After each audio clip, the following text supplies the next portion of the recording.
Olá, aqui é o Júlio e hoje eu quero falar com você sobre um assunto muito interessante, muito importante que surgiu ontem na apresentação do vídeo sobre a técnica 3-2-1 para dormir. A pergunta foi: e crianças? Como é que a gente faz para botar crianças para dormir? Bem, primeiramente eu quero dizer para você que é pai e que é mãe e que você tem dificuldade de colocar a sua criança para dormir, ela tem dificuldade de dormir, quero dizer para você que eu honro o seu esforço.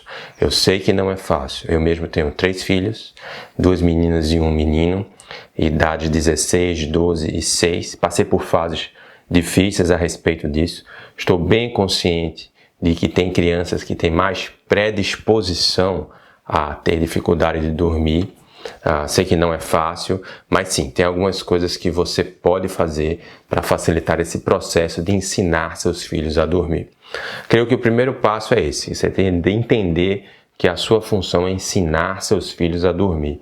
Eles não sabem naturalmente. As crianças precisam ser ensinadas, precisam aprender os ritmos. Por que é isso? Eu não sei exatamente, mas eu imagino que é porque as crianças são adaptáveis a diferentes ritmos, a diferentes culturas, e elas precisam então aprender uma maneira. Quando a criança é bem pequenininha, a gente deve se adaptar ao ritmo dela. O bebê recém-nascido. Então, se ele dorme de 3 em 3 horas, a gente precisa um pouco se adaptar àquele ritmo e depois seguir naquele ritmo. Também não deixar a criança fazer do jeito que quer. É importante que a criança aprenda desde pequenininho. Mas, normalmente, os pais que têm mais dificuldade com as crianças para dormir, pelo menos na minha experiência, atendendo como médico de família, e o médico de família é um profissional que ouve muito essa queixa de como botar para dormir, de como fazer, são quando as crianças estão maiorzinhas, né? Já houve um hábito, já há um costume. E aí a ideia, o conceito é o mesmo. Ou seja, há uma predisposição da fisiologia da criança, é uma criança serelepe, é uma criança mais neurocognitiva, é uma criança que tem um pensamento acelerado, que tende a ter uma taquicardia, que tem uma adrenalina mais exacerbada, naquela questão que eu estava explicando no outro vídeo. Para quem não viu o outro vídeo, veja o vídeo anterior sobre a técnica 3-2-1 e a questão do condicionamento nervoso autônomo. Ou seja, que o nosso sistema nervoso autônomo ele é condicionado. Dependendo dos sinais que estão acontecendo, nós disparamos adrenalina ou disparamos noradrenalina e isso causa reações fisiológicas no nosso organismo. Esse é o ponto da nossa predisposição. Aí pode ter havido um fator precipitador, então houve uma predisposição, né, do organismo da criança, tem um fator precipitador, talvez seja que o pai chegue tarde em casa e queira brincar com a criança, talvez seja do próprio ritmo da família, o fato dos pais também não dormirem, um momento de encontro social, é um momento tarde, de noite, ou os pais passaram por algum momento de preocupação, enfim. Pode ter havido vários fatores precipitadores, que precipitaram, né, essa condição. E aí tem os fatores que são os fatores perpetuadores, que perpetuam esse condicionamento. E esse é o que a gente precisa estar mais atento, como corrigir, como mudar. Então, tem muito mais para falar sobre isso, não dá um vídeo curto para explicar tudo. Sei que não é fácil, mas é simples, é um passo a passo simples que pode haver esse treinamento. Com essa experiência de botar meus filhos para dormir, eu também gravei áudios que eu posso disponibilizar para você, para lhe ajudar nessa etapa final do relaxamento. Veja, quando a criança vai se deitar, ouvir um áudio que tem uma historinha, que tem um som, pode ajudar. Mas você contar a história para a criança, você, pela sua ressonância, passar esse condicionamento, essa tranquilidade para a criança é fundamental. Se você está adrenalizado, a criança também vai ficar adrenalizada. Nós, seres humanos, ressonamos uns com os outros da nossa condição fisiológica. Se eu fico mais calmo, começo a ficar mais calmo, você também vai por ressonância e ficamos mais calmo. Quando eu estou presente no mesmo espaço com você, ainda é mais intenso, mas mesmo pelo vídeo, você pode ir se sentindo mais tranquilo à medida que eu também vou ficando mais tranquilo. Então esse é o aspecto da ressonância. E o aspecto de contar histórias. né, de você poder falar com a sua criança, aproveitar esse momento para enriquecer o imaginário da sua criança, à medida que você vai passando para ela essa tranquilidade, essa segurança. Mas quando de noite a minha filha quer ficar pulando, a minha filha quer ficar sendo jogada para cima, o que ela gosta. Bom, na minha casa, do mesmo jeito que eu coloco para mim essas regras dos horários, com uma certa flexibilidade. Então ontem, por exemplo, estava assistindo o filme, passou um pouco, mas em linhas gerais, quando deu aquele horário, opa, né? Eu já passei muito mal, já perdi muita energia, já perdi muita noite de sono, muita energia de força de vontade ao longo do dia para saber que eu não devo ir ficar assistindo filme, eu preciso dessa autodisciplina. E eu pretendo, como eu digo para minha filha mais velha, entregar o veículo dela funcionando. Não quero que a minha filha passe pela necessidade de lentamente readaptar os hábitos dela, né? Quer dizer, enquanto ela está sobre a minha guarda, sobre a minha educação, eu estou condicionando o sistema nervoso dela de maneira correta, para que ela, então, quando ela assumir a direção do carro, o carro dela funciona perfeitamente e ela vai poder ir aonde ela quiser. Mas enquanto ela está nesse processo, eu preciso ajudar ela. Então tem uma questão do limite. Então a partir de um certo horário determinado, acabam-se as telas na minha casa. Então não há essa ideia das crianças estarem assistindo para poder dormir, não há. Ou a ideia do som, de poder ouvir, ok, mas assistir não. A luminosidade faz com que o sistema nervoso entenda que está de dia e dispare, né? Dispare a adrenalina, se comporte como está de dia, não pode. A mesma questão acontece com a gente, mas com eles ainda é mais intenso. O tipo de brincadeira, mesmo tipo de brincadeira, vai brincar, não está assistindo, mas não pode correr, não pode pular. As crianças aprendem que tem uma brincadeira da noite. No momento que elas tomam um banho e vestem um pijama, sabem que não podem mais correr. Elas têm que brincar sentadas, elas podem montar um quebra-cabeça, elas podem desenhar, não pode falar alto. É um momento que a criança precisa aprender a falar mais suave. As luzes da casa estão diminuídas. Então, nesse momento, desse ritmo que também condiciona a fisiologia da criança a ir abaixando. Claro que você não pode obrigar a criança a dormir. Durma, não pode, mas você pode obrigar a criança a brincar das brincadeiras da noite. Ou seja, uma brincadeira quieta, parado, o que for fazer sentido. Mas não pode correr. A criança correu, opa, tá de noite, não pode correr. Aí a noite vai ficando mais chata. O serviço da noite não é tão bom. Se você pensar, se a criança estivesse num hotel, o serviço de dia é muito melhor brincar de dia, é muito melhor interagir com os pais de dia do que interagir com os pais de noite. Se a gente começa a dar atenção às crianças mais de noite do que de dia, as crianças vão querer ficar acordadas de noite, porque elas querem acima de tudo a nossa atenção. O ponto fundamental da atenção da criança é o adulto amoroso. Esse aqui é o foco da criança. Ela está imitando, ela está aprendendo com a gente. Então a gente precisa dar o exemplo.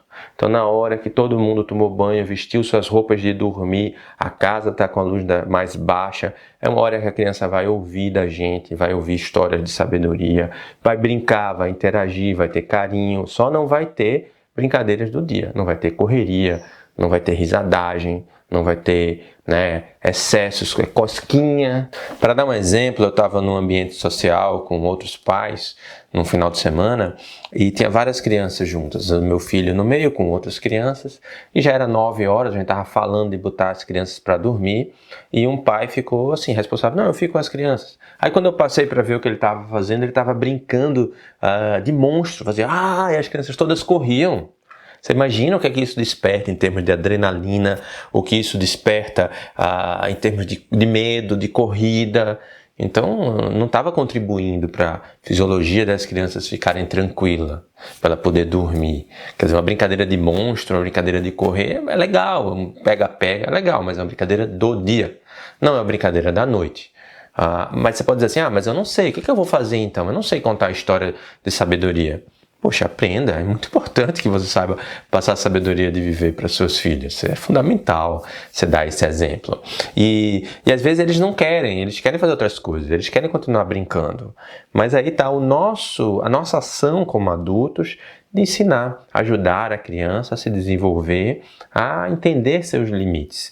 Isso é fundamental no nosso amadurecimento para lidar com as frustrações da vida. Uma das coisas fundamentais para nós, como pais e mães, ensinarmos aos nossos filhos é lidarem com frustração, saberem não estarem frustrados, não estarem... Uma coisa fundamental para nós como pais e mães ensinarmos aos nossos filhos é como lidar com frustração. É como diante de um não que não pode voltar atrás, como passar as fases até a transcendência. É natural que a pessoa, todos nós passamos por isso. Tentamos negar, tentamos barganhar, ficamos com raiva, nos deprimimos, até que transcendemos, até que aceitamos que aquilo é um limite. Isso é uma grande sabedoria, de saber lidar com o que não pode, não dá, não é. Isso, a pessoa tem que lidar com aquilo. Senão as pessoas começam a querer viver um mundo imaginário, a viver um mundo que o mundo não deveria ser do jeito que é, por exemplo. E a pessoa não se insere nas dificuldades. E isso está ligado à criminalidade até. Está ligado até ao comportamento da pessoa que não aceita lidar com frustração. Isso é o que significa ser mimado. Não saber lidar com as frustrações da vida. Tem horas que a pessoa tem que desapegar, tem coisas que não tem como segurar, escorre entre os dedos. E uma maneira de você estar ensinando isso é ensinando seu filho a dormir, sua filha a dormir. O momento correto de repousar, o dia acabou, não deu para fazer tudo, não dá mais para brincar de corre-corre, é uma brincadeira da noite agora, se preparando para dormir, contando histórias. E é muito bom que você saiba histórias para contar, leia histórias para as crianças. É fundamental ver os pais contando história.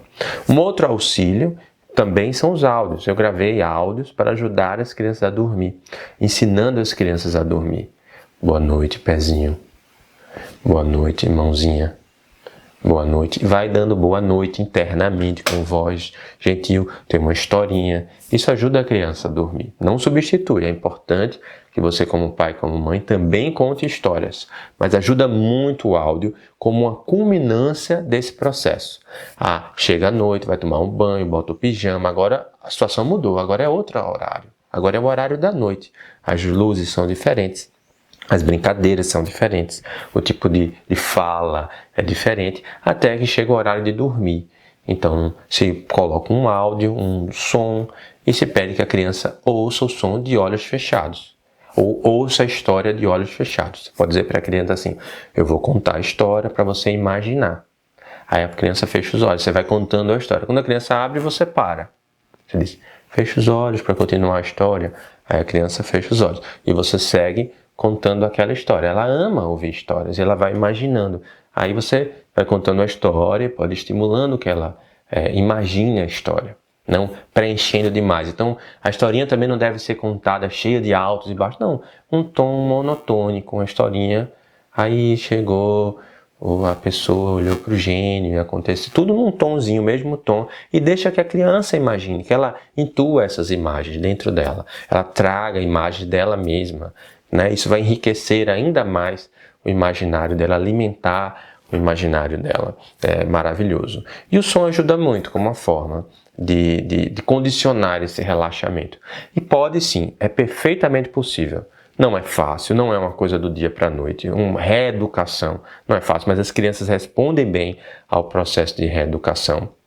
E o que pode acontecer, que eu desejo que aconteça com você, que aconteceu comigo, depois que eu superei essas dificuldades de botar as crianças para dormir, é que em menos de 15 minutos você consegue botar as crianças para dormir, tendo um momento, significativo com elas. Então houve um processo de educação, a casa começou a ficar mais silenciosa, menos luzes, ela está vendo, ela está entrando, o organismo dela começa a perceber que agora está de noite, já não tem mais tanta adrenalina, já é mais tranquilo.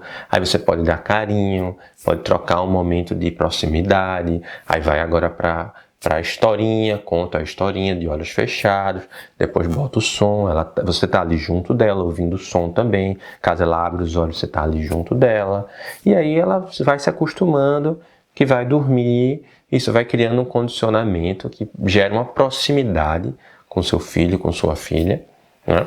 E também ele ajuda a se preparar para dormir, para você repousar, para então no outro dia você estar com sua energia máxima, estar com sua força de vontade máxima, para você poder continuar cuidando das suas crianças, para brincar com suas crianças, para dar conta dessa energia de brincar com suas crianças, depois do dia de trabalho, do dia de realização. Então acaba sendo sincrônico. Essas são as dicas que eu tenho para te dar, nesse sentido de você realmente se ocupar de educar seus filhos para saberem amar com sabedoria, para saber viver com alegria e saber agir com empenho. Né? É fundamental. A gente tem que ensinar as crianças a amar, né? Tem que ensinar as crianças a ter alegria, aceitar os limites também. A alegria diante dos limites, sendo capaz de lidar com frustração, né? E saber descansar, repousar para agir com empenho. Então essa é a nossa filosofia, é isso que a minha missão é procurar lhe inspirar, lhe instruir. E se você gostou desse material, desse vídeo, curta o canal, compartilhe essa mensagem para a gente poder ter mais sabedoria de viver, saber repousar, saber brincar, saber contar histórias. E se você quer o áudio das meditações, dê uma olhada, eu vou botar um link aqui para você poder baixar esse áudio. Dá uma olhada lá, vou botar o link aqui no YouTube de um site para você poder botar lá seu e-mail, aí eu mando para você o MP3 desses áudios que você pode usar para você mesmo e pode usar também para ajudar a colocar a sua criança para dormir. Tudo de bom e a gente se vê mais na frente.